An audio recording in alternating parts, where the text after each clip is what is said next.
Welcome to Positive Talk with Kevin McDonald. Hey, that's me. Hi, and welcome to Positive Talk. Our show features the best positive stories and people from around the globe as we endeavor to answer the universal question of why am I here and what is my purpose? Understanding that can change everything, and knowing your greatness is fundamental to living your best life. So join us right now as together we work to create the adventure of our lifetime. And welcome to the show, everybody. My name is Kevin McDonald, and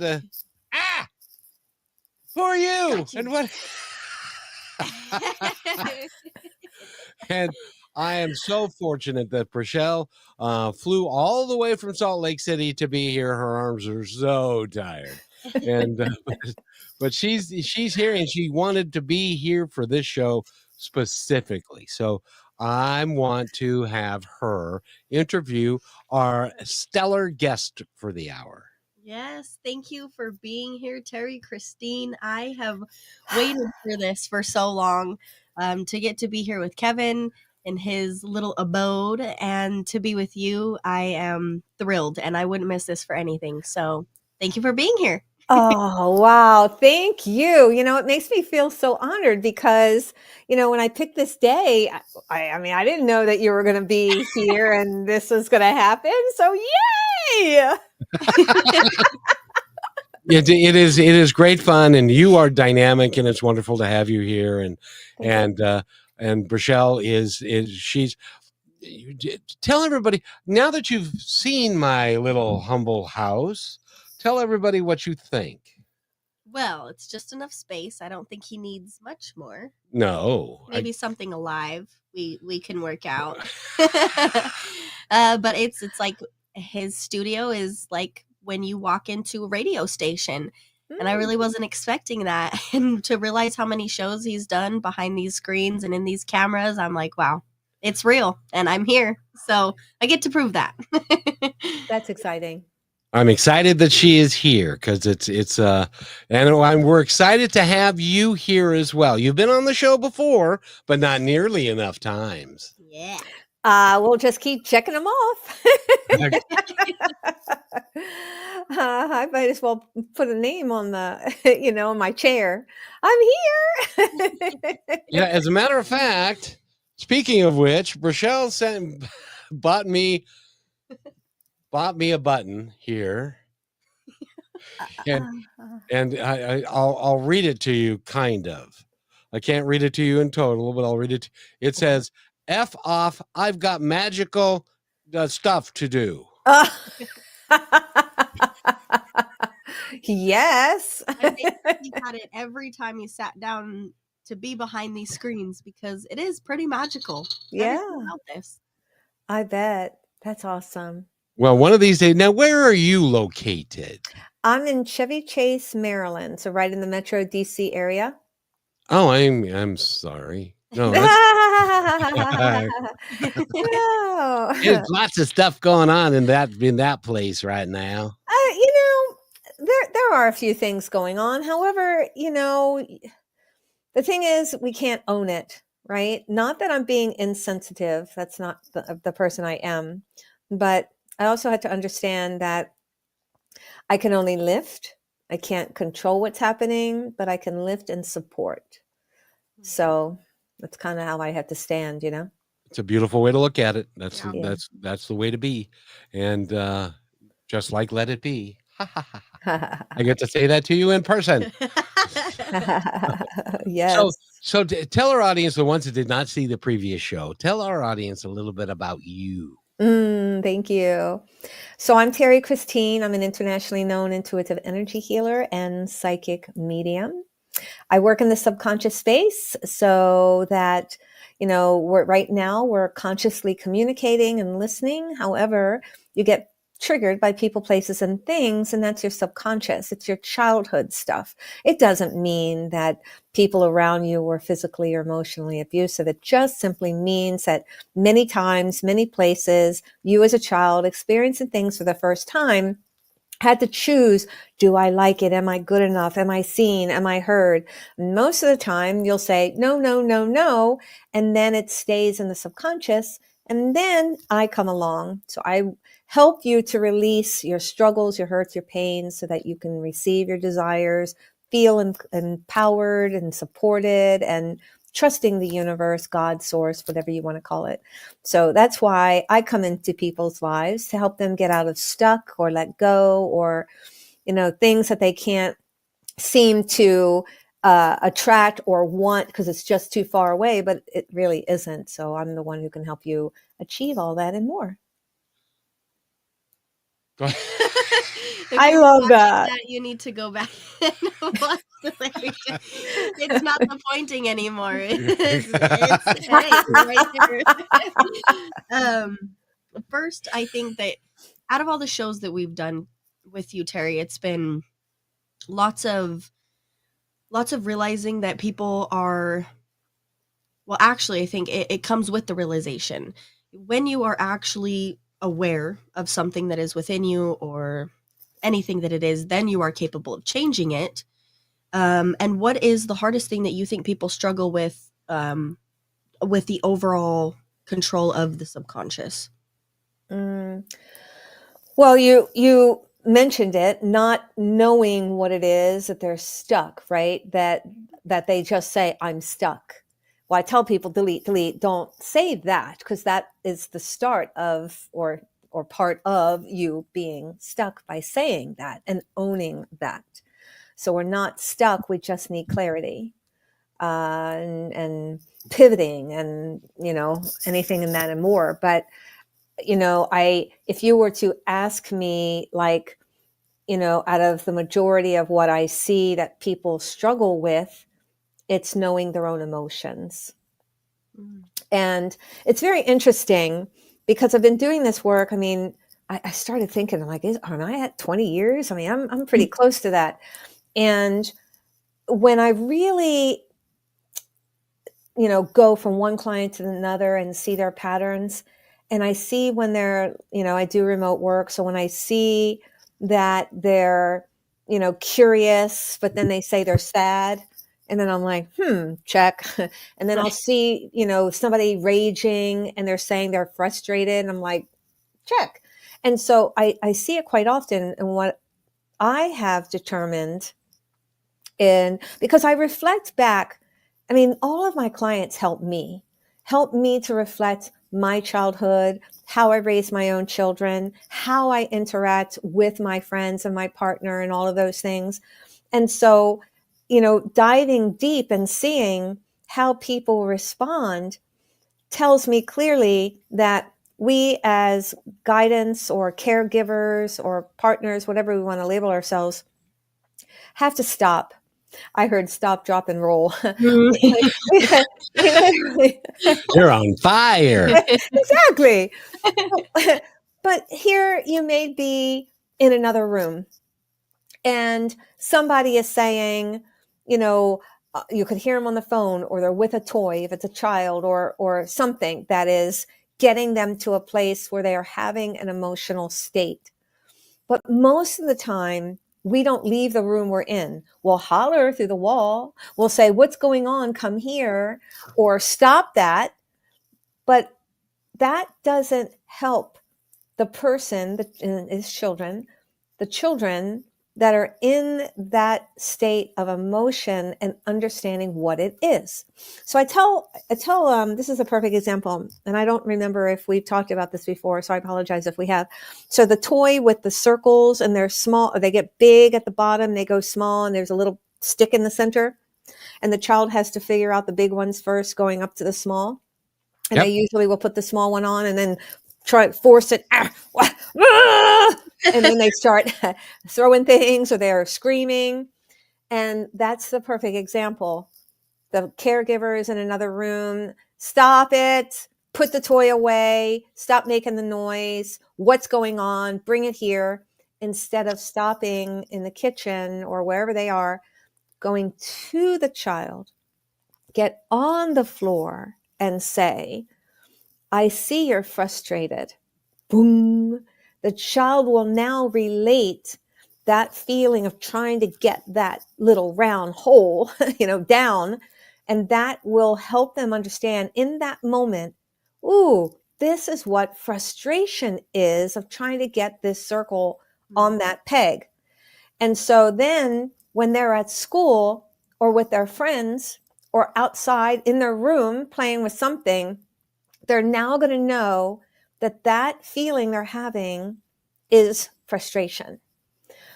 So because, and I'm not throwing anyone under the bus, because I had to reflect on how I was raising my children. I found that, 50% of the time, because I was a single mom, I'm the one screaming around, "Stop it, girls." Mm-hmm. Or when I realized that I'm just starting to cook, or I'm just, starting to put something away, I will stop. I will go and I'll say, "All right, ladies, what's going on?" And then I'll have one tell me, and then the other tell me, and I'll say, "How did it happen? You tell me your story." And I always ended it, hug it out. Hug it out.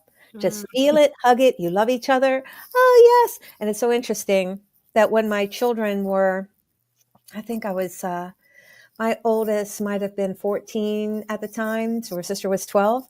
And I remember I woke up in the middle of the night and I could hear my youngest crying. I said, "Oh gosh." So I got up and I said, "Okay, what's going on here?" Storm, that's my youngest, that's her name. Storm says, "Mommy." Now, my oldest was 14. "Mommy, Sammy is going to go to college and I'm going to miss her." And Sammy's 14, college wasn't. And I said, "Oh, baby doll." And so they can get wrapped up in their feelings of love for each other when we're creating that sense of love. That's why I always had them hug it out, have them feel that no matter what they were fighting or arguing or frustrated over, they could understand their feelings and know in the end they can hug it out. They are best of friends. They are like peanut butter and jelly to this day. When they come over and visit me, if Sammy is not with her husband, they'll sleep in the same bed because they will laugh all night and then talk and have fun, and they're so connected. But it truly is about emotions. And I'll see this in relationships when I'm working with couples, that the wife, and I think I talked about it, where the wife was raised by the grandmother and she was 6 years old, and the husband didn't understand her emotions. Come to find out, she raised herself and didn't know her own emotions. And they just recently came back to me, just recently. Yeah, because they had been a year and they said, "We're stuck again, stuck." And it was her. They had sort of fluttered off the path, and they said that, "We realized that what you were telling us, we sort of kind of went off. And now I brought them back. We talked about, how to see things differently and how, what he was dealing with." And I did the little heart. What I do is I draw a heart where they're sitting in chairs. So they're literally sitting toward me, but at an angle. So I can easily put a heart around them, and they're one part of the curve of the heart and she's the other part of the curve. And then I can read their chakras as the heart is curving around. So I'll read the crown, how connected she is to source, what she's in her energy field through her throat. And then it was so interesting what I was picking up. And it's just amazing. I know I can share this one. When I got down to his bottom, I saw this field of money. And instead I heard field of greens. And I said, "You're all about money. I heard field of greens." He busted out laughing. And he said, "That's all I ever think about. How to make money, how to manage money, how to save money." And he said, "I love the fact you said field of greens," of taking the word money out, because money has a weird, interesting energy about it, almost like a stranglehold, because it's a survival mechanism for some. And also, as we're young, we're like, "I got to have this to pay the bills," and all of that. And for some people at their age right now, but it's not a survival mechanism. It's an opportunity, it's a means of creating opportunities. So that's why if you just release the word money, call it abundance, call it field of greens, and then get away from that survival, that stranglehold that you have toward money. That's really interesting, but I just have to say this. I loved my brother dearly, but the chances of us sleeping in the same bed would never happen, not in a million years. And so what is it about women and girls that they like to sleep in the same bed together? You just put the pillow down the middle. Make it into like a I will kick you. that Storm, every once in a while, if they're coming over and then we have a whole house full of people, I say, Storm, you can sleep with me. And I tell you, I'm literally hanging on the edge and she's like, kick, kick, kick. Well, by the way, we're talking with Terrie Christine. Would you like to take us to break, young lady? Hey, why not? We are talking with Terrie Christine, and you are everything. I'm so excited to be here. I'm excited to have you. When we come back from this break, I'd like to ask is if I would say maybe is money one of the biggest things that you do see as you're working with people as a guard that they need to let down and get past. So stay with us, everybody. We'll be back here in about 30 seconds. Now, before we play this commercial, do you think we should still play it? Because I'm lying in it. Oh, no. The lie got better. Oh, it was a better lie. Yeah. Okay, we'll play it then. At 67 years young, I never thought I'd feel this good again. But thanks to Purium's Ultimate Transformation Lifestyle, to date, I've lost 37 pounds and gained energy, confidence, and a whole new outlook on life. This isn't a diet. Purium is a complete lifestyle change, giving me all the natural, organic, nutrition-packed superfoods that fuel my body, crush my cravings, and help me burn fat naturally without starving myself. No gimmicks, no guesswork, just a simple, proven system that works. Superfood shakes, detox support, and real results. If I can do this at 67, imagine what you can do. It's your time to feel better, look better, and live better with Purium. Let's do it now, and let's do it together. Go to www.positivetalkradio.net and click on the Transform You to get started. That's positivetalkradio.net. Transform You.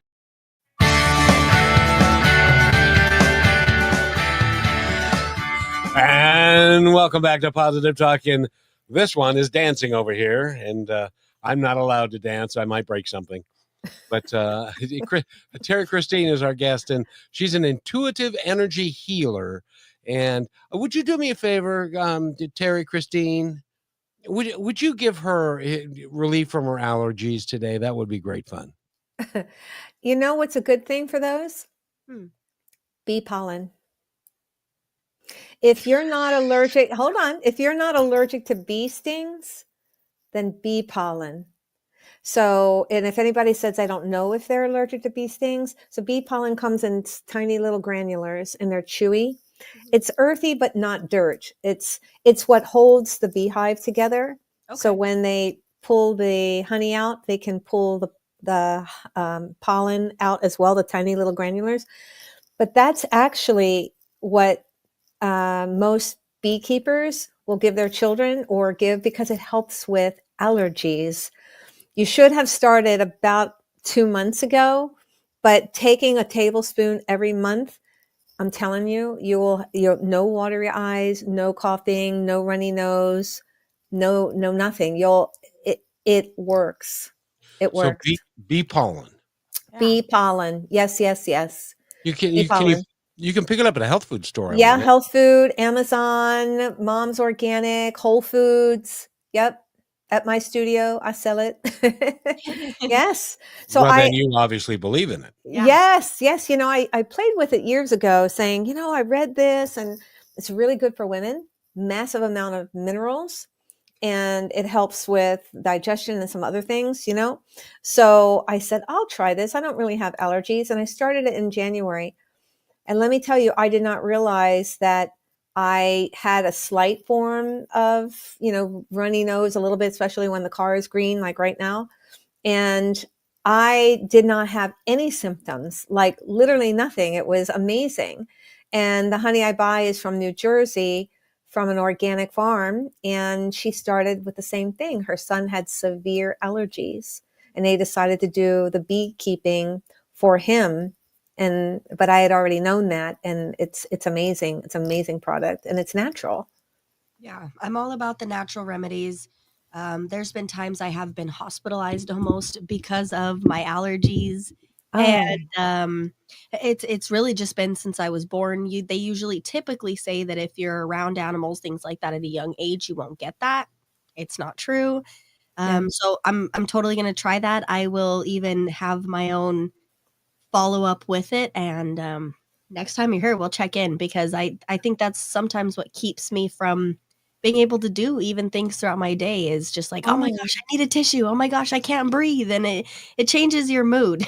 yeah, I bet. But yeah, but as long as you're not allergic to bee stings, you know? Oh, no, I'm good. I Okay, then yeah, a think tablespoon a day. I put it in yogurt. I'll put it in a smoothie. It has a nice taste. It's very good. okay. Well, and she came up here, and we are in the midst of spring up here, and so the cherry blossoms are Yeah. out, and all of that. So now is a prime time. If you're going to have allergies, now is the time you're going to have them. Yep. Yep. It's all green here on the car, on everything. Yeah, because she was amazed that two things that she was amazed at. One was she looked at me when we walked in here before we came to into the studio, and she said, "I can't believe you're real." He's not a blow up doll, honey. It was almost like this figure that only was created on my camera. I can see his pores in his face. I'm like, "Whoa." Oh, you can? I need to wear makeup. No. They'll smooth out because you're anti-aging, remember? Oh yeah, that's right. Aging. I'm getting younger all the time, and the other thing was that she can't believe how green it is here. Oh, yeah, yeah. Salt Seattle Lake is. City is dead, dry, Oh, angry, and very, very polluted, but here, I mhm. love the moisture. My hair doesn't, but the rest Yeah, does. yeah, Well, yeah. and the cool thing is, well, in Salt Lake City, they have this, lake called, Salt Lake, and I've never been in it, but I'm told that you can float on top of it when you Oh, go because of the The concentration of salt, salt. So yeah. it's salt is everywhere, Mm. and so that's why in some parts of it it's not alive or dead or both. brine shrimp at least are probably the reason I've never been in it. So Yes. and so that's great advice. Thank you so much for that. You're Yes. welcome. It And works. could you make me like 20 years younger? Well, you're Mm, poof.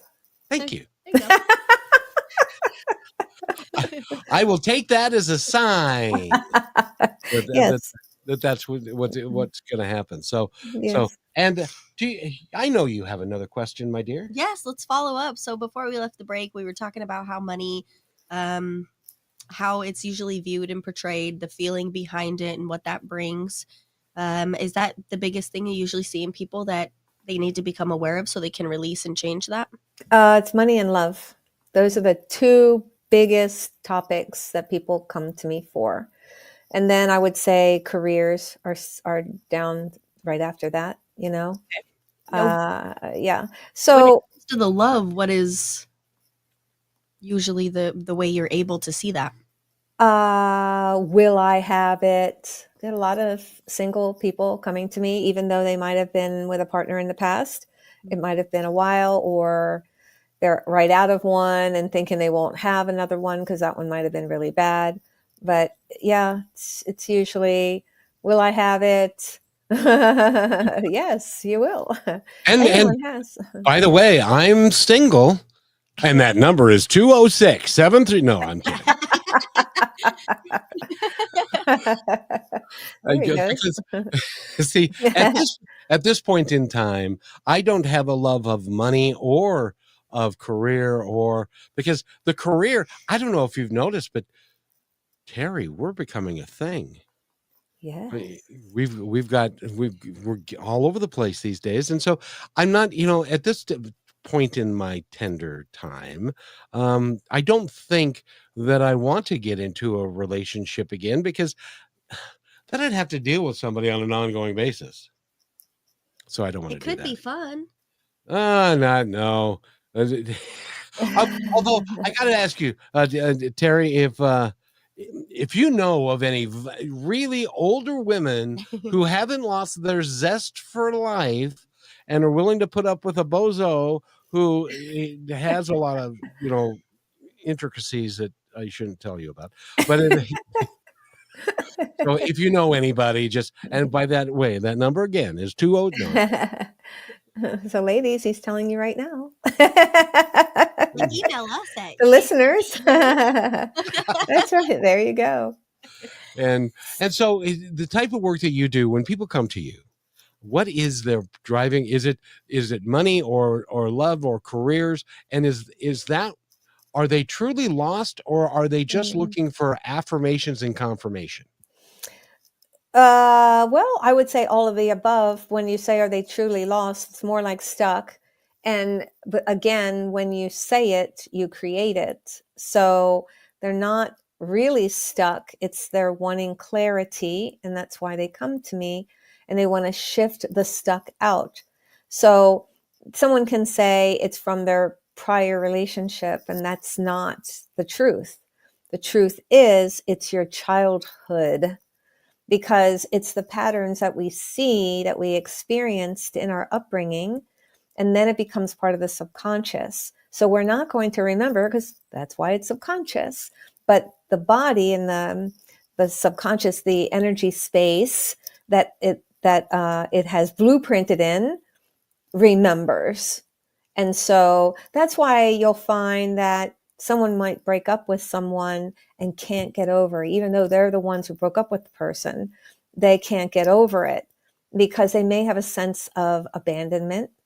The parents might have been divorced, and she was really attached to her dad. And then she broke up with the person, but now wants him back tremendously. And oh my gosh, what have I done? And it can be a trigger of a sense of abandonment. So it's the hidden things that we don't see, but the subconscious remembers, and that's how we end up living. And so when people are experiencing challenges with money, then what you do, and it's simple to connect the dots, but then you have to really either have somebody work with you, someone similar to me where I'm working in your subconscious, or you have to be so powerful, meaning courageous, no matter what, I'm going to do this, but not do it just to get through the challenge, because then you are setting yourself up for failure. Because if it's not right for you, then why are you doing it in the first place? Meaning you have to feel it. So when I said if it's not right for you, sometimes people will say, oh, that just doesn't feel right. However, they're making sense, and what they're saying, I hear it, and oh my gosh, I'm going to make $1 million. I'm going to do it. But in your heart, you're going, oh, I don't know. That's a big thing for me. And they could be thinking it's fear, and they want to get past the fear, but it's their soul saying it's not right, because this person's subconscious is showing you that they're trying to reel you in. And so you have to trust what your gut instinct says. So if your gut is saying, I don't know about this, that's the state of maybe. So I always tell people you have yes or no, but then there's always a maybe. Don't discount maybe, because maybe is the space to give you a little bit more to lean toward the yes or the no. And so maybe may last 2 minutes, 2 hours, no longer than 2 days. After that, it becomes procrastination. But if you're deciding that, let's say you want to buy a program that it's in a price range that you're like, oh, I don't know about that. Maybe is good. Ask certain questions. Is this more live? Is this recorded? How many modules? What am I going to learn? That way you're getting the knowledge to lean into the yes or to the no. You may need more knowledge in order to make that decision, or to talk to people with the end result of that project, or that program you want to purchase. This is just an example. But the maybe is that space. Because think about it. When we were young, mom or dad would, hey, you want this cookie? And as a little kid, you're like, oh, I would love to have a cookie, but maybe I wish it was oatmeal, but that's chocolate chip, but hold on, I might. And then the first thing they say, come on, do you want it or not? But the maybe is they're thinking, how will that taste? Is it going to satisfy me? Do I really want that? I'd rather have oatmeal. And so that's where the child is trying to decide, and maybe is okay. It really is. And by the way, I just want to mention this, and I don't know if you caught it, Rochelle, but she did a bumper sticker a minute ago. Oh, she always does that. Sometimes I can't keep up, and I don't have my computer. I can't just start typing. Shift the stuck out.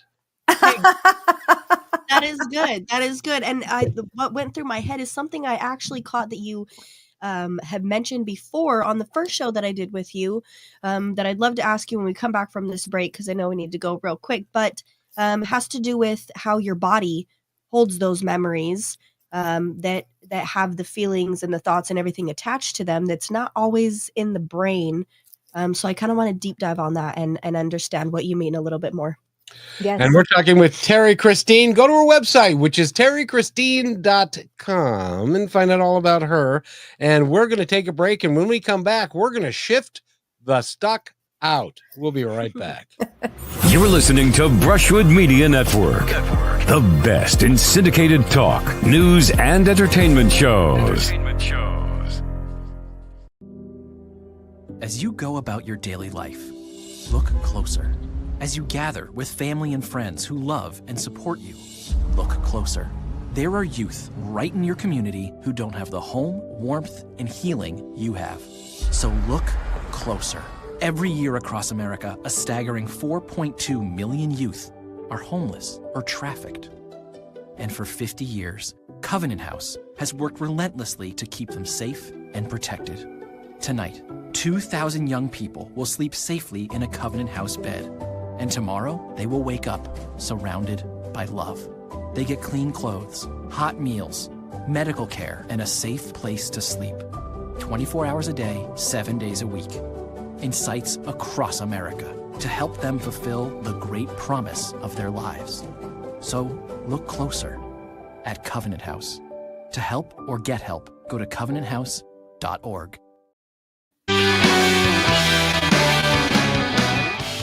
And welcome back to Positive Talk Radio, everybody.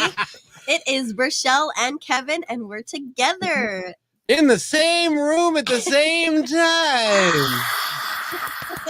Hold on, I can hold on. No, I can do better than that. And of course, with Terrie Christine, it can't get any better than that. And I just want to say thank you for the entire state of Utah listening to the broadcast today, because everybody's saying, you guys are actually in the same room. Yes. So. And I have to mention this before we get to my question, Terrie. I just told Kevin during this break that once my brain recognized that there was a fix for the allergies I was having, I wish I could make this up. I'm being so open. I literally went and rolled all his toilet paper and got it prepared for the show. And it's almost like my brain controlled my allergies. When I recognized there was a fix for it, it was gone. Nice. It's actually amazing. Yes, there is a fix. So back to the question. Now that I know there's a fix for everything, is how your body holds memories. Can you tell us a little bit more about what exactly that means? Yeah, so look at it as like, your brain and your eyes and your ears are taking in stuff. Okay? And you can look at it as like, what is it? The iceberg that floats on the water, and you see the tip that's hanging outside of the top of the water, and then the iceberg is hanging down below. And that's actually kind of the representation of your subconscious. It's what's deeper down in that subconscious place that is like the tape recorder of your history, right? And so there is memory. I think you know the book, The Body Keeps the Score. Okay. So that's when there's trauma attached to it. And I've experienced that through the car accident and my jaw and my throat. And I was actually triggered by something. I had a girl working on releasing some of the jaw, and she stuck her thumb right at the very top, but further back into my mouth. And I'm telling you, I went berserko, like screaming, and I got a flash of a car accident. And because when I was hit by the car, someone gave me a tracheotomy right on the street because I broke the condyles in my jaw. I hit my face forward on the concrete and broke those balls that open and close your jaw. And so I was bleeding eyes, nose, mouth, ears. I was choking on my own blood. So he had to give me a tracheotomy on the street. And so she touched right there, which obviously he was trying to open my pathway, and then he realized he couldn't. So he had to do it right there. And so that triggered that complete memory. So it's very similar. So when you have drama to the body, you can touch things and to bring up a memory. That's why when I might be moving my arm a certain way and I could be triggering you, that dad would move it and make you feel anxious. And so by me moving my hand, if anyone sees this, could feel that anxiety if I'm like moving my arm. And that's the trigger. It doesn't have to be that I'm touching you, but it's that subconscious memory that's saying, oh man, she's making me really anxious, or her moving her hand like that. And so that's why when we're triggered with something, we have to be fully present and like, oh, that felt like a screw in my back that just turned when that person said that. Now, what we automatically do is that we'll go into a higher tone, like, why did you act like that? And then project, when the reality is you were just triggered by a feeling that was created by what that person said or did, right? So that's where we have to be fully present of those triggers and to respond to it differently, because then you can heal through those types of things. Because the more you respond differently to a similar trigger, then your body is going to connect and say, it's safe now. Because remember, if dad was like aggressive and moving his hand and saying, don't do that, don't do that, don't do that, then the child will get really nervous because they said something or did something, so that when your partner or friend starts doing that same thing, then it's not safe because it's just going to get worse. So it's that feeling, right, of what dad created based on the trigger. Now your friend created it based on a trigger. So when you say, okay, hold on, take a breath, ground yourself, visualize roots coming out of the bottom of your feet. And let me tell you, I promise you, if everyone does it, you do it, just visualize roots coming down, you'll actually feel like, man, I feel solid. And it can shift the energy in the room. It can shift your energy, feeling more safe because now I'm grounded. And so when you visualize the roots, you're grounding yourself. Then what you say next is more tame, is more calmer, is that different shift. Now your body's going to remember, oh, when I'm triggered like that, I can ground myself, I can change, and then the body gets used to it, and then there's no more of that trigger. So you can work through it yourself. It does take practice. It does take you actively engaged immediately when you get triggered, and grounding yourself right then and there, shifting and changing right then and there. But most people don't, because they're not fully engaged. What they are engaged in is that trigger. They're angry and they're throwing it out. Why do people get triggered? I don't get triggered. I don't hardly ever yell. Why do people yell at each other? Why do you yell at your children? I don't. Okay, all right, I did that. All you got to do is ask them, and they will tell you. We had a conversation yesterday, and Rochelle was listening as she was wandering around downtown Seattle and ran into people while she was. I did. I got somebody ran into me, and then I hit somebody in front of me, and I put my phone out, and I was like, Mom, look, Kevin reacted to my comment. I waited and waited and waited, and we started walking as the show went on. And I looked around me, and my family was nowhere to be seen. But I have to ask you, Terrie, that one thing I think I've realized as I've learned to ground myself is I feel heavier before I do and lighter after. Why is that? Well, think about it. When you're grounding yourself, right? Then you're anchoring in, and then you're, I don't want to say lowering, but you're balancing, you're anchoring, right? Right. And so then when you're at that space of anchor, that's actually, we need to be grounded, but not so much so that we become a procrastinator. Because sometimes people will ground themselves so much. Hold on, I got to ground. Hold on, I got to ground. And then they're like, I can't move. I have people that have come to me like, why, what's going on with your energy? I can't even move it. Oh, I do this, anchoring and then grounding every morning, 3 times a day. I'm like, what? That's too much. So, so what's happening is that your energy is saying, oh, this is good. Oh, this is safe. And that's why it's that feeling of feeling lighter because you're grounded. You don't have to force yourself, right? It's like taking a hook, and then when you hook, you're in, right? Mhm. So you don't have to feel like you have to hang on to the hook. The hook is in. So what happens? It feels lighter because you're already, you're hooked in. You don't have to do any work. You see what I'm saying? So Yeah. that's why it feels that way. Okay. Is it also your energetic level is higher and after you ground yourself, or is it lower after you ground yourself? I'm not understanding that question. My ex-wife said Higher, that a lot. higher closer to heaven, or you mean a higher vibration, like 700 in love? Is that what you mean?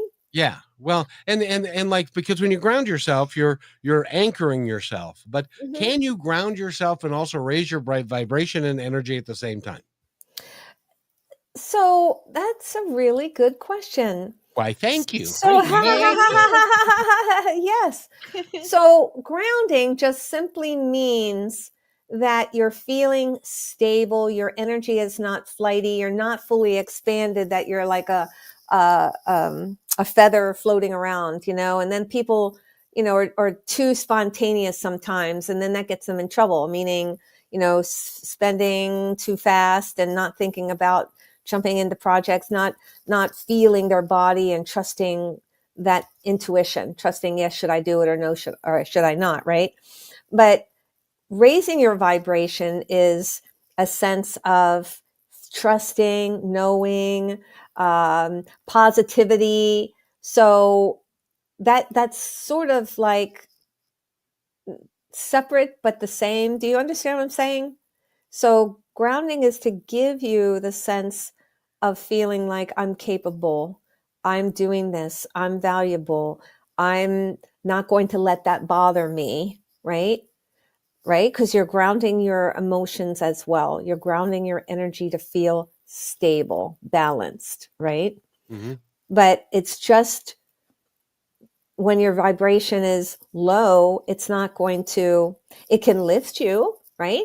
If you're down to rage, if you're grounding yourself, think rage is way at the bottom, way at the bottom of the energy levels, right?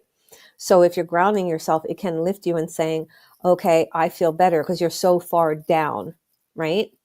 So it can lift you. But if you're wanting to get to love and above and ecstasy and all of that, that's a thought process. That's trusting. That's experiencing gratitude, right? But you can be in the state of being grounded as well. Does that make sense? Did that answer your question? Did you get that? Oh, I understand. Okay, Are you confused? she'll explain that to me later. No, I'm show kidding. you. No, I'm kidding. I wanted to ask you too, and we need to take a break in a couple of moments, but touch for me, because the work that you do within the energy work that you do and energy healing, does muscle testing come into that at all for you? I love that. I learned a lot of techniques that I don't use to this day because to me, I can instantaneously feel a shift. I can feel yes, no, but every once I did it the other day, And I don't even remember what I was doing. And I said, oh, let's play this. So I just magically said, should I get this? And I was like, okay. But yes, I learned that, and it does work. Sometimes people need something to see to have the clarity because they don't trust themselves enough. To me, I'm 100% an intuitive energy healer. You have to trust the feelings in. That makes me so accurate. It makes you accurate when you trust yourself so much. But muscle testing does work, and I have used it at the very beginning of my practice. And so let's play with that just a little bit if we can, but we need to take a break real quick, and it's just 30 seconds. Just knock it off, everybody. We'll be right back, and as soon as I find the right place, there we are. And are you having fun? This is amazing. And it's amazing talking to Terrie Christine. Go to terriechristine.com and get all the information about her. And we will be back in 35 seconds. I dang near promise. Last week, Brandon met a girl on a dating app. One day after work, he finally found the courage to ask her out. No answer. He started to panic. Was he being too pushy? Maybe it was too... Hey, sorry I didn't respond. I was driving. I would love to go on a date. How does tonight sound? Brandon tried to play it cool, but inside he knew. A girl so smart, so responsible. She must be a keeper.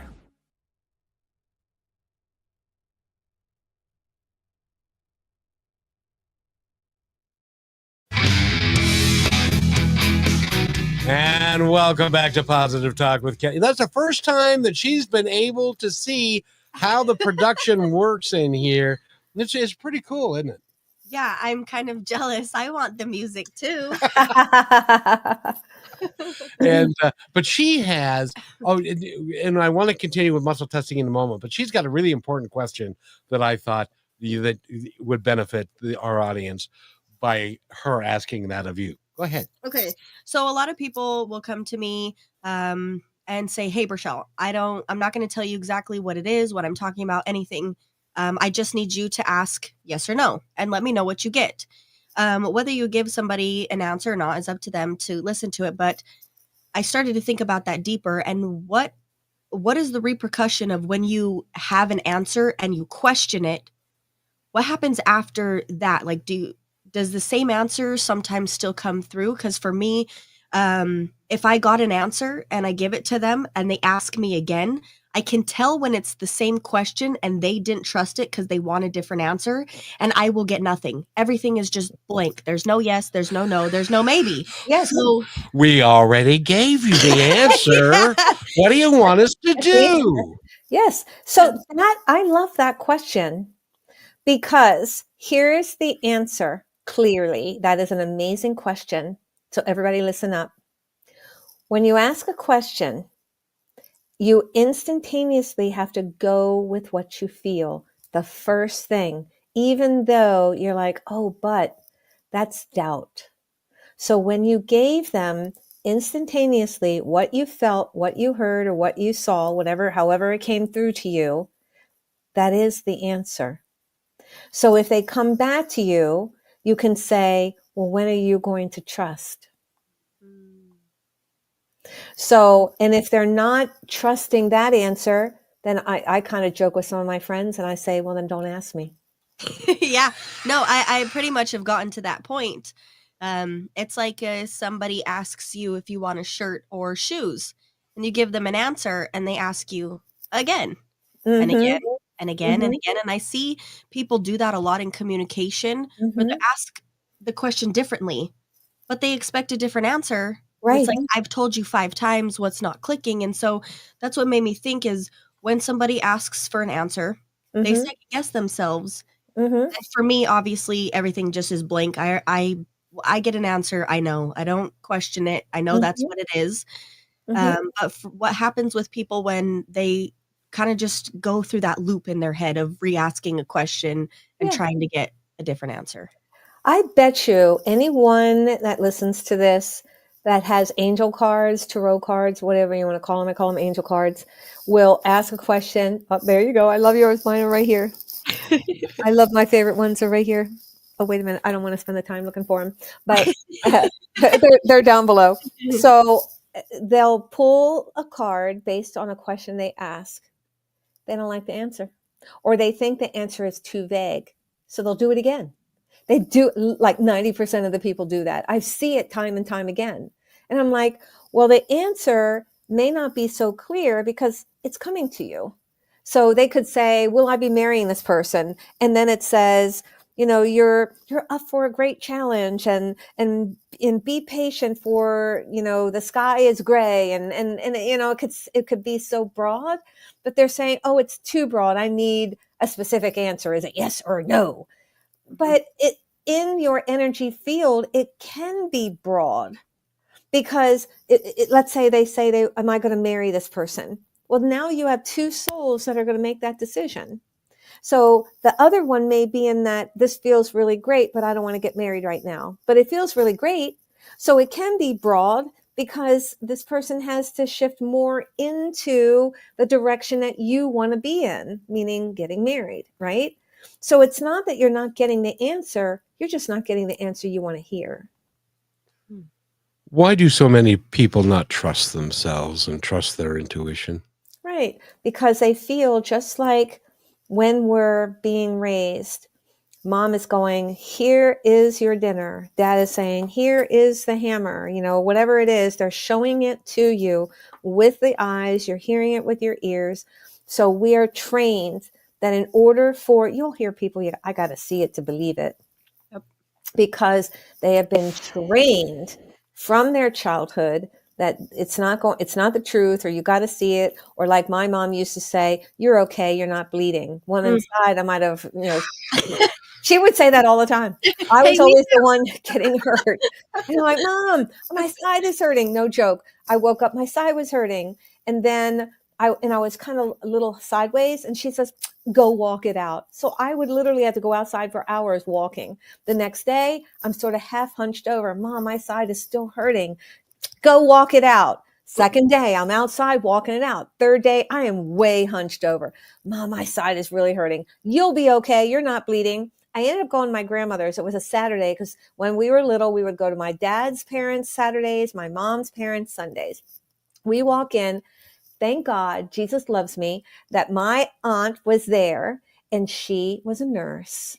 And she saw me hunched over. What's wrong with you, Terrie? I said, I don't know. I can't walk it out. My side is really hurting. She takes me into the bedroom, lays me on my back, pushes into my side, releases it very quickly. I scream bloody murder. And in an hour, I was in the ER getting surgery for busted appendicitis. Oh. Because my mom's like, you're not bleeding. So the thing is that she was trained that you're okay, you're not bleeding. Well, if your child is like hunched over and can't stand up, that's another story. However, we're trained by our caregivers, by our guidance systems that, do it a certain way, spend money a certain way, because they're hearing it at the dining room table. They're hearing it in the house. They're hearing it in front of your face. Did you not use your brain? Some of the children are hearing that from their parents because, they got a D, and they're like, did you not use your brain? And then now they're thinking they're stupid, right? So it's all about what is being showcased to you, even though it may not be on top of you. That's how we're ending up picking up all the things around us by what they're saying, how they're acting. Dad, grandpa, I've heard stories like this. A grandparent made a poor decision about some kind of investment, ends up losing the house, the business, the cars, everything, has to move in with the parents or whatever. It was really bad. I've heard that multiple times. And now out of their mouth, money's not important. I don't care about money. Delete, because that creates opportunities. But then once you dive deep, they realize they're afraid of it. That'll be taken away. That if they make the wrong decision, they will have nothing because of what they saw and what happened to other people around them. So I'm guessing that there's probably so many teeny, intricate little things that we do that are not in the physical, but ways that, like, I'm guessing you work with parents, and instead of this, try this, so Yes. that they don't continue. It's like helping them break generational curses before they're even old enough to understand what it could have been, right? Yes, I absolutely. When people come to me with children, I'll pick it up. I'll say, "You have a young boy." Yep. I'll say, "Oh, I see your boy's, taking the trash out. Does your young boy, do the dishes? Does your young boy take out the dishwasher? Does a young boy do the laundry?" And then when they say, "No, he has the boy chores and she has the girl chores," I'm like, "No, no, no, no, no, no, no, no, no, no, no, no." So I teach the moms, no, do not divide, break that cycle. I said, because if you don't, that young boy will turn into an older boy on his own, and he won't know how to cook. He won't know how to do his laundry. He'll expect a woman to do that, or vice versa. So I'm not trying to throw anyone under the bus, but I do tell them, like, wait, hold on. How are you treating the girl? How are you treating the boy? You have to treat them equally, because you're giving them tools for success in teaching them how to take care of themselves, no matter who they are, so that they're not expecting, because you're setting them up for failure. They're not expecting other people to do that for them. We have to teach it all around so that they can be equal partners. Yes, absolutely. You know what kills me about that is because they can say that and they can do the chores equally and stuff, but then they see mom and dad's behavior and they model that, because Right. dad comes home and he said, "Where the hell is my dinner? Yep. I've been working all day," and Yep. stuff. So that is a lesson for the adults in the room as well. Don't model the behavior Yes. that you're not prepared to do either. Like, if you're not prepared to take the garbage out, just don't ask me during the Seahawk game, please. Um, but so that's a thing as well, isn't it? Yes, absolutely. Because think about it, as I said at the very beginning, is that a child sits or stands or whatever, is visualizing, hearing, and watching the patterns. So that child doesn't have, oh, I just got a flash. I'll hear people say, "Well, that's just my personality. That's the way I am." No, that's what was created. I was created by what you saw around you. So if you're strong, hard-headed, that comes from somebody making a decision that didn't work out. So now you're fearful. So you are. I don't know what he's talking about. Oops. Oopsie. Oh, I didn't mean. Did I say that out loud? When I told Kevin just last week, there's been people that I've had to accept that they accept they're that way, and it's not even who they are. No, So then what you do is you ask them, "Are you happy with that?" Most of the time, I don't think they're even lying to me. They're lying to themselves because Right. they don't want to face it. Right. and Right. they don't know. Yeah. They And, don't know how and to change it. and by the way, Terry, I need to do a Joe Rogan on you and do like a 3-hour show. Yeah, this was Yeah, this was really fast, and we've run out of time again. And I want to give you just a moment to tell our audience anything you'd like them to know. Yes. Well, first off, I'm very grateful for everyone coming back to listen to me. I'm so honored. And then also to live fearlessly, meaning it's not about, we can take calculated risk, or we can just be risk, just all around risk. But you have to understand, you have to live in the state of getting past your resistance, because wherever it is that you're resisting, that's the biggest thing you need to work on. So I'm truly honored and grateful to be here. And, you can find me in various different ways. Website. I have some lots of offerings there that are free, and it can give you some information to help you. And you can find me on TikTok, Facebook, Instagram. I post all over the place. Thank you again. It's so grateful to be here. And what's her website again? It happens to be her first and last name, which is terriechristine.com. And I have to tell you, Terry, I'm more than honored not to just have you on the show, but to have you a part of my life as a friend. I always see everything you're doing on Facebook. Oh, And, it's very, I've learned so much from you in just the short time that we've been able to do these shows and to go to your website and all your social media. so Thank you you. like Thank you. So you liked my Fox 5 in DC? Yes, You like yes, that was good. that was amazing. Yes, That was good. That was so good. She'll have to come back and explain what the heck that is. Yeah, we'll have to show it. Awesome.